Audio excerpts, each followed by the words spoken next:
الواجب يا سليم، يلا اعمله. حاضر يا ماما، رايح اعمله اهو. انت قاعد بتلون يا ابني، مش قلنا هنعمل الواجب؟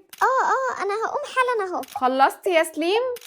هبدأ حالا اهو يا ماما، اصل لقيت العربية دي وليا كتير ما لعبتش بيها. الحل ايه؟ واحد، الروتين مش اختيار في الحالات دي، عشان مخ الطفل لسه بتتطور عنده مهارات التنظيم الذهني والتركيز، فلما بنحط روتين كأننا بنساعد دماغه يطور المهارة دي بشكل أسرع، لأن الطفل بيكون شايف الروتين قدامه وبيعمل حاجات ثابتة في مواعيد ثابتة، مثلا بعد الغدا في واجب، بعد الواجب في لعب، بعد اللعب في تمرين. اتنين، نقلل الكلام العايم، يعني بدل خلص واجبك نكون مقسمين تحت كارت الواجب انه في مثلا عربي، انجليزي، ماث، ونظبط التايمر على فترة قصيرة وليكن 15 دقيقة، ونقول للطفل هنشوف بقى يا بطل يا ترى هتلحق تخلص العربي في اول 15 دقيقة، وهكذا، وناخد بريك بسيط ونظبط تايمر تاني، بحيث كأنه تدريب للطفل انه يركز فترات قصيرة وينجح فيها، ومع الوقت والتدريب هيقدر يركز لفترات أطول. أتمنى تجربوها